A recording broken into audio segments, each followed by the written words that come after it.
നമ്മുടെ ഇടയിൽ നോക്കുകയാണെങ്കിൽ കരൾ രോഗം ബാധിച്ച് ഒരുപാട് പേരെ കാണാറുണ്ട്.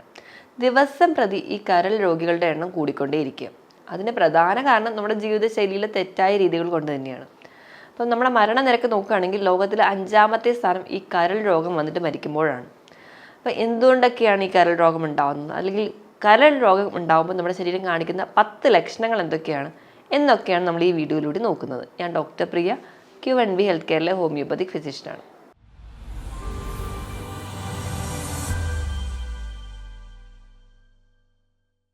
എന്തുകൊണ്ടാണ് പ്രധാനമായിട്ട് കരൾ രോഗം ഉണ്ടാകുന്നത് നോക്കിക്കഴിഞ്ഞാൽ ഏറ്റവും ആദ്യം പറയുകയാണെങ്കിൽ നമ്മുടെ ജീവിതശൈലി തന്നെയാണ്. ഈ ഒരു 90% കേസിലും മുൻപ് വരെ മദ്യപാനം മാത്രമായിരുന്നു കാരണം. പക്ഷേ ഇന്ന് നോക്കുകയാണെങ്കിൽ മദ്യപാനം എത്രത്തോളം ഇമ്പോർട്ടൻ്റ് ആണോ അത്രയും തന്നെയാണ് നമ്മുടെ മറ്റ് ഫുഡ് ഹാബിറ്റ്സും അല്ലെങ്കിൽ നമ്മുടെ സെഡൻറ്ററി ലൈഫും. മിക്ക ആൾക്കാരെന്ന് പറഞ്ഞു കഴിഞ്ഞാൽ നമ്മൾ വലിച്ചു വാരി ഭക്ഷണം കഴിക്കുന്നു, അധികം ഭക്ഷണം കഴിക്കുന്നതെല്ലാം നമ്മുടെ ശരീരത്തിൽ ഡിപ്പോസിറ്റ് ചെയ്ത് അമിതവണ്ണം വെക്കുന്നു. ഈ അമിതവണ്ണം വെക്കുന്നതിൻ്റെ ഭാഗമായിട്ട് നമുക്ക് പല പല ജീവിതശൈലി രോഗങ്ങൾ ഉണ്ടാകുന്നു. അതെല്ലാം നമുക്ക് ലിവറിൻ്റെ ഫംഗ്ഷനെ ബാധിക്കുന്നു. അങ്ങനെ ലിവർ ഫെയിലിയറിലോട്ട് പോകുന്നു. ആദ്യം തന്നെ നമ്മൾ നോക്കുമ്പോൾ എല്ലാ ആൾക്കാരിലും കോമൺ ആയി കാണുന്ന ഒരു കണ്ടീഷൻ എന്ന് പറഞ്ഞാൽ ഫാറ്റി ലിവറാണ്. അത് ഗ്രേഡ് 1 എങ്കിലും ഇല്ലാത്തവർ ആരും തന്നെ ഉണ്ടാവാറില്ല. നമ്മുടെ അറിവിൽ ഒരുപാട് പേരെങ്കിലും ഒരു ഗ്രേഡ് 1 ഫാറ്റി ലിവർ ഉള്ളവരായിരിക്കും. അതിന് ഏറ്റവും ബേസിക് കാരണം എന്ന് പറഞ്ഞാൽ ഈ അധികമായിട്ടുള്ള ഇറച്ചിയൊക്കെ കഴിക്കുക, അല്ലെങ്കിൽ ഒരുപാട് പ്രോസസ്സ് ചെയ്ത ഭക്ഷണം കഴിക്കുക, ജങ്ക് ഫുഡുകൾ കഴിക്കുക. കൂടുതൽ ഭക്ഷണം കഴിക്കുന്നത് നമ്മൾ രാത്രി നേരത്താണ്. തീരെ ഫൈബർ അടങ്ങിയ ഭക്ഷണങ്ങൾ കഴിക്കുന്നില്ല. സാലഡ്സുകളോ പച്ചക്കറികളോ പഴവർഗ്ഗങ്ങളോ നമ്മൾ അധികം കഴിക്കാൻ താല്പര്യപ്പെടുന്നില്ല. ഇപ്പോൾ പഴവർഗ്ഗങ്ങളുടെ കേസ് പറയുമ്പോൾ കൂടുതലും കാർബണേറ്റഡ് ഡ്രിങ്ക്സോ അല്ലെങ്കിൽ സോഫ്റ്റ് ഡ്രിങ്ക്സോ കഴിക്കാനാണ് എല്ലാവർക്കും താല്പര്യം. ജ്യൂസ് ആക്കി കഴിക്കുക. അപ്പോൾ അവിടെയും വീണ്ടും പഞ്ചസാര ചെല്ലുന്നു. ഇതൊക്കെ നമ്മുടെ കോശങ്ങളെ നീർക്കെട്ടുണ്ടാക്കുന്നു, നമുക്ക് ഫാറ്റി ലിവർ എത്തുന്നു. അത് ഗ്രേഡ് 1 ആണ്.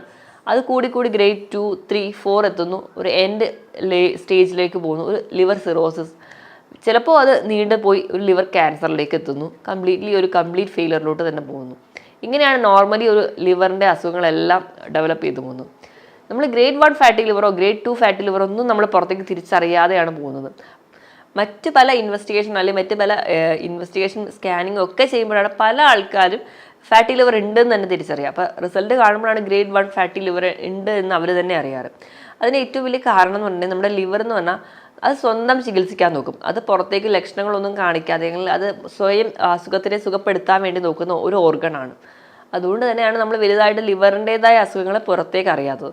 ഇപ്പം അറിഞ്ഞാൽ കൂടി നമ്മൾ വലിയ കാര്യമാക്കി എടുക്കില്ല. കാരണം അതൊക്കെ ചെറിയ കണ്ടീഷനാണല്ലോ, അല്ലെങ്കിൽ അത് വലിയ പ്രശ്നമില്ല എന്ന് കരുതുന്നത് കൊണ്ടാണ് ഈ ഫാറ്റി ലിവർ പെട്ടെന്ന് സ്റ്റേജ് കടന്നു പോകുന്നത്. ഒരു ഗ്രേഡ് 2, 3 ഒക്കെ എത്തുമ്പോഴായിരിക്കും ലിവർ ഫംഗ്ഷൻ ടെസ്റ്റിൽ അതിന് ചേഞ്ചസ് വരുത്തുക. അപ്പോഴായിരിക്കും നമ്മൾ അതിനെ കൂടുതൽ നോട്ടീസ് ചെയ്യുക. അപ്പം നമ്മൾ ചികിത്സിക്കാൻ തുടങ്ങിക്കഴിഞ്ഞാൽ അത് ചികിത്സ വളരെ ബുദ്ധിമുട്ടാണ്. അപ്പോൾ നമുക്ക് ആദ്യം തന്നെ എന്താണ് ഈ ലിവർ രോഗങ്ങൾ കാണിക്കുമ്പോൾ ശരീരത്തിൽ ഉണ്ടാകുന്ന ലക്ഷണങ്ങൾ, 10 ലക്ഷണങ്ങളുണ്ട്. ആ ലക്ഷണങ്ങൾ ഏതൊക്കെയാണെന്ന് നോക്കാം. ഏറ്റവും ആദ്യമായിട്ട് പറയുകയാണെങ്കിൽ ഭയങ്കരമായ ക്ഷീണമാണ്, ഒരു ഉന്മേഷക്കുറവാണ് ഒന്നാമത്തെ ലക്ഷണം. അതിപ്പോൾ ഒരുപാട് കണ്ടീഷനിൽ കാണാറുണ്ട്. ഇപ്പോൾ വൈറ്റമിൻ ഡി ലെവൽ കുറഞ്ഞു കഴിഞ്ഞാൽ, അയണിൻ്റെ ലെവൽ കുറഞ്ഞു കഴിഞ്ഞാൽ, അങ്ങനെ മറ്റ് പല മിനറൽസോ വൈറ്റമിൻസോ ഒക്കെ കുറഞ്ഞാലും നമുക്ക് ഈ ഒരു കണ്ടീഷൻ കാണാറുണ്ട്. അപ്പം അതുപോലെ തന്നെയാണ് നമ്മൾ അതാണെന്നോ അല്ലെങ്കിൽ ഇച്ചിരി ക്ഷീണമല്ലേ ഉള്ളൂ എന്നൊക്കെ കരുതി നിസ്സാരമാക്കി കളയുന്ന ഒരു കണ്ടീഷൻ ആയിരിക്കും. ഒരുപാട് നാളായിട്ട് വിട്ടുമാറാതെ ക്ഷീണമായിട്ട് നിൽക്കുകയാണെങ്കിൽ നമ്മളൊരു ഡോക്ടറെ കാണിക്കുന്നത് വളരെ നല്ലതാണ്. ഇനി രണ്ടാമത്തെ ഒരു കണ്ടീഷൻ പറയുകയാണെങ്കിൽ നമ്മുടെ ബോഡി വെയിറ്റ് പെട്ടെന്ന് അങ്ങ് കുറഞ്ഞു പോവുക. ഒരു മാസം കൊണ്ട് ചിലപ്പോൾ ഒരു 8-10 കിലോ കുറയുകയാണെങ്കിൽ നിങ്ങൾക്ക് ചിലപ്പോൾ ലിവർ രോഗങ്ങൾക്കുണ്ടാവാം. അതിന് ഏറ്റവും വലിയ കാരണം എന്ന് പറഞ്ഞിട്ടുണ്ടെങ്കിൽ നമ്മുടെ രക്തത്തിലുണ്ടാകുന്ന നമ്മുടെ ഫ്ലൂയിഡ് ലെവൽ, അല്ലെങ്കിൽ നമ്മുടെ രക്തത്തിലുണ്ടാകുന്ന ഫ്ലൂയിഡ് പ്രോട്ടീനാണ് ആൽബുമിൻ. അതിൻ്റെ ലെവൽ മെയിൻറ്റെയിൻ ചെയ്യാൻ വേണ്ടി ലിവറാണ് സഹായിക്കുന്നത്. ഈ ആൽബുമിൻ്റെ ലെവൽ ചിലപ്പോൾ വയറിലോ അല്ലെങ്കിൽ മറ്റ് പല കോശങ്ങളിലോ കെട്ടിക്കിടന്ന് നമുക്ക് നീരായിട്ട് പ്രസൻറ്റ് ചെയ്യുന്നുണ്ടാവും. അപ്പം നമ്മുടെ ശരീരത്തിൽ നോർമൽ ആൽബുമിൻ്റെ ലെവൽ കുറയുന്നു. അപ്പം നമ്മുടെ ശരീരത്തിൽ നമ്മുടെ മസിലുകളിലോ പേശികളിലോ ഒക്കെയുള്ള പ്രോട്ടീനെ ശരീരം വലിച്ചെടുക്കുന്നു ഈ ഒരു ലെവൽ മെയിൻറ്റെയിൻ ചെയ്യാൻ വേണ്ടി. അങ്ങനെ പേശികളിൽ നിന്നൊക്കെ പ്രോട്ടീൻ പോകുന്നതിൻ്റെ ഭാഗമായിട്ട് നമ്മുടെ ബോഡി വെയിറ്റ് കണ്ടമാനം കുറഞ്ഞു പോകും. നമ്മൾ നല്ലപോലെ ആഹാരം കഴിക്കുന്നുണ്ട്, ഭയങ്കരമായിട്ട് വലിയ വ്യായാമമൊന്നുമില്ല, അങ്ങനത്തെ ഒരു ലൈഫ് സ്റ്റൈലാണ്. പക്ഷേ 8 മുതൽ 10 കിലോ ഒരു മാസം കൊണ്ട് നിങ്ങൾക്ക് കുറയുകയാണെങ്കിൽ നിങ്ങൾ ലിവർ രോഗമുണ്ടോ ഇല്ലയോ എന്ന് നോക്കേണ്ടതാണ്. ഇനി മൂന്നാമത്തെ എന്ന് പറഞ്ഞിട്ടുണ്ടെങ്കിൽ ഭയങ്കരമായ കണ്ടിന്യൂസ് ആയിട്ട് നിൽക്കുന്ന വയറുവേദന. എപ്പോഴും വയറുവേദന നമ്മുടെ ലിവർ ഇരിക്കുന്നത് നമ്മുടെ റൈറ്റ് സൈഡിലാണ്, വലതുവശത്ത് നമ്മുടെ ആമാശയത്തിന് താഴെയാണ്. അപ്പോൾ ആ ഒരു ഏരിയയിലൊക്കെ ഭയങ്കരമായിട്ട് വയറുവേദന അത് എപ്പോഴും ഉണ്ടാവില്ല, ഇടവിട്ട് വരിക. ചിലർക്ക് അത് കണ്ടിന്യൂസ് ആയിട്ട് പ്രസൻറ്റ് ചെയ്യാം. ഈ വയറുവേദനയോടൊപ്പം തന്നെ ഛർദി, ഓക്കാനം പോലെയുള്ള ലക്ഷണങ്ങൾ നിൽക്കുക. നമ്മുടെ ലിവറിലാണ് നമുക്ക് എല്ലാ ടോക്സിൻസും അരിച്ച് പുറത്തേക്ക് കളയാൻ വേണ്ടി സഹായിക്കുന്നത്. അപ്പോൾ മദ്യം കുടിക്കുന്നവരാണെങ്കിൽ മദ്യം ആദ്യം എത്തുന്നത് നമ്മുടെ ലിവറിലോട്ട് തന്നെയാണ്. അവിടെ വെച്ചിട്ട് ആ അസറ്റാൽഡിഹൈഡ് എന്ന് പറയുന്ന ഒരു ഫോമിലേക്ക് മാറുന്നു. അവിടെ നിന്ന് ടോക്സിൻസ് ഒക്കെ പുറന്തള്ളാൻ വേണ്ടി സഹായിക്കുന്നു. അപ്പോൾ ഈ പറഞ്ഞ രീതിയിലൊന്നും ഉള്ള ടോക്സിൻസിനെ ഒന്നും പുറന്തള്ളാൻ ലിവറിന് ശക്തിയില്ലാതെ വരുന്ന ഒരു കണ്ടീഷൻ വരുമ്പോൾ അവർക്ക് വയറുവേദനയോടൊപ്പം തന്നെ ഓക്കാനും ഛർദിലും ഒക്കെയായിട്ട് പ്രസൻറ്റ് ചെയ്യും. ഇത് എങ്ങനെയും പുറന്തള്ളാൻ വേണ്ടി ശരീരം നോക്കുന്ന ഓരോ മെക്കാനിസമാണ്. ഇതാണ് മൂന്നാമത്തെ ലക്ഷണം.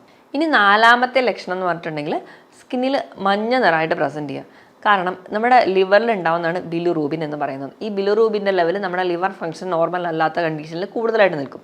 നമുക്ക് കണ്ണിൽ മഞ്ഞ നിറം കാണാൻ പറ്റും. നഖത്തിൽ, കൈയിൻ്റെ ഉള്ളം കയ്യിൽ, ഉള്ളം കാലിൽ, ഇവിടെയൊക്കെ നമുക്ക് മഞ്ഞ നിറമായിട്ട് പ്രസൻറ്റ് ചെയ്യുന്നുണ്ടെങ്കിൽ ലിവറിൽ ബിലിറൂബിൻ ലെവൽ കൂടുതലായിരിക്കും. അതിൻ്റെ ഭാഗമായിട്ടായിരിക്കും മഞ്ഞ നിറമായിട്ട് പ്രസൻറ്റ് ചെയ്യുക. ഇനി ഈ ബിലിറൂബിൻ ലെവൽ കൂടുതലായിട്ട് നിൽക്കുന്ന ആൾക്കാരിൽ തന്നെ നോക്കുകയാണെങ്കിൽ മൂത്രം നല്ല കടും മഞ്ഞ കളറിലും പോവുക, മലം ഒരു പെയിൽ കളറിലും ആയിരിക്കും പ്രസൻറ്റ് ചെയ്യുന്നുണ്ടാവുക. അപ്പം ബിലിറൂബിൻ എന്ന് പറയുന്ന ഒരു കോമ്പൗണ്ടിൻ്റെ ലെവൽ കൂടുതലായിട്ട് നിൽക്കുന്നതിൻ്റെ ഭാഗമായിട്ടാണ് ഈ മഞ്ഞ നിറമായിട്ട് പ്രസൻറ്റ് ചെയ്യുക. ഇനിയിപ്പോൾ മഞ്ഞപ്പിത്തം പോലെയുള്ള കണ്ടീഷൻസിലൊക്കെ നമുക്ക് കാണാൻ പറ്റുന്നത് ഈ ഒരു ബിലിറൂബിൻ ലെവൽ കൂടുതലായിട്ട് നിൽക്കുന്നത് കൊണ്ട് തന്നെയാണ്.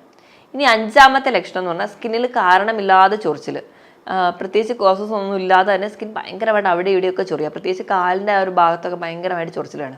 ഇതിന് കാരണവും നമ്മുടെ ലിവറിൽ നിന്ന് ടോക്സിൻസ് ഒക്കെ പുറന്തള്ളാൻ പറ്റാതെ വരുന്നത് കൊണ്ടും ബിലിറൂബിൻ ലെവൽ കൂടുതലായിട്ട് നിൽക്കുന്നത് കൊണ്ടാണ് ഈ ഒരു ചൊറിച്ചിലായിട്ട് പ്രസൻറ്റ് ചെയ്യുന്നുണ്ടാവുക.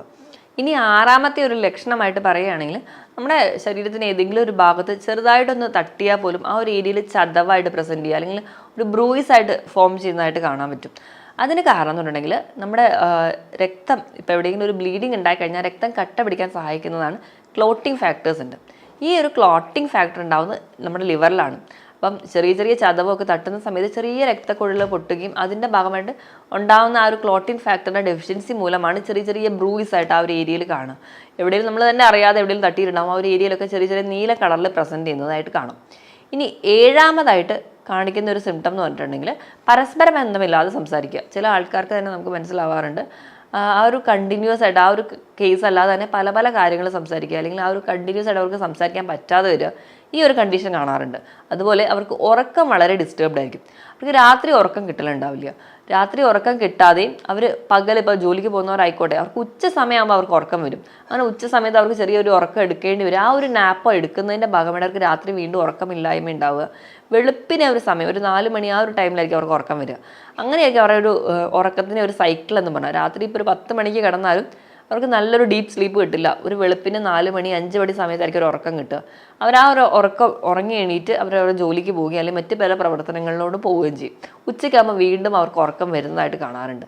ഇങ്ങനെയായിരിക്കും അവരുടെ ഒരു സ്ലീപ്പ്. അപ്പോൾ അവർ ഉച്ചയ്ക്ക് ഉറങ്ങുന്നതിൻ്റെ ഭാഗമാണ് വീണ്ടും രാത്രി ഉറക്കം കിട്ടുന്നില്ല. അങ്ങനെ ഒരു സൈക്കിളായിരിക്കും കിട്ടുക. അപ്പോൾ ഒരു കണ്ടിന്യൂസ് സ്ലീപ്പ് കിട്ടില്ല, ഒരു ഡീപ്പ് സ്ലീപ്പ് അവർക്ക് കിട്ടാതെ വരും. ഇതാണ് ഏഴാമത്തെ ലക്ഷണമായിട്ട് കാണിക്കുന്നത്. ഇനി എട്ടാമത്തെ ലക്ഷണം എന്ന് പറഞ്ഞിട്ടുണ്ടെങ്കിൽ വിട്ടുമാറാതെ നിൽക്കുന്ന അസിഡിറ്റിയാണ്. കാരണം നമ്മുടെ നോർമലി നമ്മുടെ ഡൈജഷൻ പ്രോസസ്സ് ഒന്നും നടക്കാതെ വരിക, അതിൻ്റെ ഭാഗമായിട്ട് പുളിച്ചത് കിട്ടലും അസിഡിറ്റി ആയിട്ട് കണ്ടിന്യൂസ് ആയിട്ട് നിൽക്കുകയാണെങ്കിൽ ചിലപ്പോൾ നിങ്ങൾക്ക് കരൾ രോഗമുള്ളത് കൊണ്ടായിരിക്കും. അതുപോലെ തന്നെ കരളിൽ കംപ്ലീറ്റ് ആയിട്ട് ഒരു ബ്ലഡ് സപ്ലൈ കിട്ടാതെ വരികയും അല്ലെങ്കിൽ അവിടുത്തെ കാപ്പിലറീസ് ഒക്കെ കുറച്ചുകൂടെ വീക്കായി പോവുക, അതിൻ്റെ ഭാഗമായിട്ട് പുതിയൊരു ബ്ലഡ് സർക്കുലേഷൻ ഓപ്പൺ ആവുകയും അങ്ങനെ ഒരു പോർട്ടൽ ഹൈപ്പർ ടെൻഷൻ എന്ന് പറയുന്ന ഒരു കണ്ടീഷനിലോട്ട് പോവുകയൊക്കെ കാരണമാകുന്നത്. അതുകൊണ്ട് തന്നെ നമ്മുടെ ആമാശയത്തിലൊന്നും കംപ്ലീറ്റ് ആയിട്ട് ഒരു ഡൈജഷൻ നടക്കുന്നില്ല. ഡൈജഷൻ ഇംപ്രോപ്പർ ആവുന്നതിൻ്റെ ഭാഗമായിട്ടാണ് നമുക്ക് പുളിച്ചത് കിട്ടലും അസിഡിറ്റി പോലെയുള്ള പ്രശ്നങ്ങളായിട്ട് നിൽക്കുന്നത്. ഇനി ഒൻപതാമത്തെ ഒരു ലക്ഷണം എന്ന് പറഞ്ഞിട്ടുണ്ടെങ്കിൽ നമ്മുടെ സ്കിന്നിലെ കളറിൽ അല്ലെങ്കിൽ പിഗ്മെൻറ്റേഷനൊക്കെ മാറുന്നതായിട്ട് കാണാൻ പറ്റും. അതായത് ഇപ്പം നല്ല നിറമുള്ള ഒരാളാണെങ്കിൽ കുറച്ചുകൂടെ ഡാർക്ക് ആവുന്ന കാണാം, പെട്ടെന്ന് തന്നെ ആ ഒരു സ്കിൻ ഡാർക്ക് ആവുന്ന കാണാം. കാരണം നമ്മുടെ ശരീരത്തിൽ വൈറ്റമിൻസിൻ്റെയും മിനറൽസിൻ്റെയും ഫാറ്റിൻ്റെയും ഒക്കെ മെറ്റബോളിസം താറുമാറായിട്ടുണ്ടാവും. അപ്പോൾ അതിൻ്റെ ഭാഗമായിട്ട് നമ്മുടെ ശരീരത്തിൽ തന്നെ മെലാനിൻ ഡിപ്പോസിഷൻ നടക്കുകയും അങ്ങനെ നമുക്കൊരു കളർ ചേഞ്ച് വരാം. കൂടുതലായിട്ട് നമ്മുടെ കഴുത്തിൻ്റെയും അല്ലെങ്കിൽ കൈകളിലെ മടക്കുകളിലൊക്കെ പെട്ടെന്ന് ആ ഒരു ബ്ലാക്ക് കളർ വരികയും ശരീരം മൊത്തം ആ ഒരു ബ്ലാക്ക് ഡിസ്കളറേഷനിലോട്ട് പോകാം. അപ്പോൾ നല്ല നിറമുള്ളവർക്കാണെങ്കിൽ അത് പെട്ടെന്ന് നമുക്ക് ഐഡൻറ്റിഫൈ ചെയ്യാനും പറ്റും. ഇനി 10ാമത്തെ ലക്ഷണം എന്ന് പറഞ്ഞിട്ടുണ്ടെങ്കിൽ കൂടുതലായിട്ടും ശരീരത്തിൽ കാണുന്ന നീരാണ്. കൂടുതലും കാൽപാദങ്ങളിലൊക്കെയാണ് കൂടുതലായിട്ട് നീര് കാണുക. നമ്മൾ റെസ്റ്റ് എടുത്ത് കഴിയുമ്പോൾ അതങ്ങ് മാറുകയും പക്ഷെ നമ്മൾ തൂക്കിയിടുകയോ അല്ലെങ്കിൽ ജോലിയൊക്കെ ചെയ്യുന്ന സമയത്ത് പെട്ടെന്ന് നീര് വരികയും ചെയ്യും. അപ്പോൾ നീരിൻ്റെ ഒരു കേസ് എന്ന് പറഞ്ഞിട്ടുണ്ടെങ്കിൽ നമ്മൾ തൊട്ട് പോകേണ്ട പതിയെ താഴ്ന്നു പോവുകയും കൈ എടുക്കുമ്പോൾ തന്നെ അത് റിലീസ് ചെയ്ത് നോർമലായിട്ട് വരുന്നതും കാണാം. അങ്ങനെ നീര് ഒക്കെയാണ് പ്രസൻറ്റ് ചെയ്യുക. ഈ പറഞ്ഞ 10 ലക്ഷണങ്ങളാണ് നമുക്ക് ആദ്യമേ ഒരു കരൾ രോഗത്തിലേക്ക് പോകുന്നതിന് മുൻപേ ശരീരം കാണിച്ചു തരുന്നത്. ഇതിൽ ഏതെങ്കിലുമൊക്കെ ലക്ഷണങ്ങൾ നിങ്ങൾ കണ്ടു തുടങ്ങുന്ന സമയം തന്നെ ഒരു ഡോക്ടറെ കാണുകയാണെങ്കിൽ നമുക്ക് മറ്റ് ബ്ലഡ് ടെസ്റ്റ് വഴിയോ അല്ലെങ്കിൽ മറ്റ് അബ്ഡോമിനൽ സ്കാൻ വഴിയൊക്കെ തിരിച്ചറിയാൻ പറ്റുന്ന ഒരു കണ്ടീഷൻ മാത്രമാണ്. നമ്മൾ ഈ പറയുന്ന ലക്ഷണങ്ങൾ എന്തോ 1 or 2 ആണെങ്കിൽ കൂടി വിട്ടുമാറാതെ നിൽക്കുകയാണെങ്കിൽ അല്ലെങ്കിൽ മാസങ്ങളോളം വിട്ടുമാറാതെ നിൽക്കുന്നുണ്ടെങ്കിൽ എത്രയും പെട്ടെന്ന് ഒരു ഡോക്ടറെ കാണിക്കുക. വേണ്ട ബ്ലഡ് ടെസ്റ്റുകളോ അല്ലെങ്കിൽ മറ്റ് ഇൻവെസ്റ്റിഗേഷൻസോ ഒക്കെ ചെയ്ത് കഴിഞ്ഞാൽ നമുക്ക് എന്താണ് കണ്ടീഷൻ എന്ന് തിരിച്ചറിയാൻ പറ്റും. ഇനി ഒരു ഡോക്ടറുടെ അഡ്വൈസ് എടുക്കുമ്പോൾ അവർ കൃത്യമായിട്ട് മരുന്നിനോടൊപ്പം തന്നെ നമ്മുടെ ജീവിതശൈലിയിൽ വരുത്തേണ്ട മാറ്റങ്ങൾ, കൃത്യമായൊരു വ്യായാമം, ആഴ്ചയിൽ ഒരു 5 ദിവസമെങ്കിലും 1/2 മുതൽ 3/4 മണിക്കൂർ കൃത്യമായൊരു വ്യായാമം വേണം. വ്യായാമത്തിലൂടെ നമ്മുടെ ബോഡി വെയിറ്റ് റെഗുലേറ്റ് ചെയ്യാം, എക്സസൈസ് ആയിട്ടുള്ള ഫാറ്റൊക്കെ ബേൺ ചെയ്ത് കളയാം. അതുവഴി നമുക്ക് ഡയബറ്റീസോ കൊളസ്ട്രോളോ അല്ലെങ്കിൽ മറ്റ് പല ജീവിതശൈലി രോഗങ്ങളെയും ഓവർകം ചെയ്യാൻ പറ്റും. അതുപോലെ തന്നെ ലിവറിൻ്റെ ഫംഗ്ഷൻ നോർമലാക്കി എടുക്കാൻ പറ്റും. അപ്പം അങ്ങനെയും അതുവഴി നമുക്ക് കൃത്യമായൊരു വ്യായാമം ഉണ്ടെങ്കിൽ അതും നമ്മുടെ ഒരു ലിവർ ഫംഗ്ഷൻ പ്രോപ്പർ ആവാൻ വേണ്ടി സഹായിക്കും. ഒരു ഗ്രേഡ് 1 ഫാറ്റി ലിവറിലോട്ട് പോലും പോവാതെ തന്നെ നമ്മുടെ ലിവറിനെ പ്രൊട്ടക്ട് ചെയ്യാനും പറ്റും. അതോടൊപ്പം തന്നെ ധാരാളം പച്ചക്കറികളും ഇലക്കറികളും നാരങ്ങ ഭക്ഷണം കൂടുതലായിട്ട് കഴിക്കുക, നല്ലപോലെ ഫ്രൂട്ട്സ് കഴിക്കുക. ഇനി നമ്മുടെ കോശങ്ങളൊക്കെ ചെറിയ നീർക്കെട്ടുകളൊക്കെ വന്നു തുടങ്ങിയിട്ടുണ്ടെങ്കിൽ omega-3 ഫാറ്റി ആസിഡ്സ് അടങ്ങിയ നട്ട്സ്, അതുപോലെ ചെറിയ ചെറിയ മത്സ്യങ്ങളൊക്കെ കഴിക്കുക. അതുപോലെ ഒലിവ് ഓയിലൊക്കെ നമ്മുടെ സാലഡിലൊക്കെ മിക്സ് ചെയ്ത് കഴിക്കുകയാണെങ്കിൽ ഒരു പരിധിവരെ omega-3 ഫാറ്റി ആസിഡ്സ് നമുക്ക് കിട്ടും. ചെറിയ ചെറിയ നീർക്കെട്ടുകളൊക്കെ ലിവറിൽ തുടങ്ങിയാലും ഒരു പരിധിവരെ അതൊക്കെ കുറയ്ക്കുന്നത് കാണാം. ഈ പറഞ്ഞ ഭക്ഷണങ്ങളൊക്കെ നിങ്ങൾ ഉൾപ്പെടുത്തുക. അതോടൊപ്പം തന്നെ ധാരാളം വെള്ളം കുടിക്കുക. ഒരു 25 കിലോയ്ക്ക് 1 ലിറ്റർ എന്ന കണക്കെ വെള്ളവും കുടിക്കുക. കൃത്യമായൊരു വ്യായാമവും നല്ലൊരു ഉറക്കവും ഉണ്ടെങ്കിൽ നമ്മൾ ഹെൽത്തി ആയിട്ടിരിക്കാൻ പറ്റും. ഈ പറഞ്ഞ ലക്ഷണങ്ങളൊക്കെ ഉണ്ടോ ഇല്ലയോ നോക്കിയിട്ട് ഒരു ഡോക്ടറുടെ കൺസൾട്ടേഷൻ എടുക്കുക. മറ്റൊരു ഹെൽത്ത് ടോപ്പിക്കുമായിട്ട് വീണ്ടും കാണുന്നവരെ നന്ദി.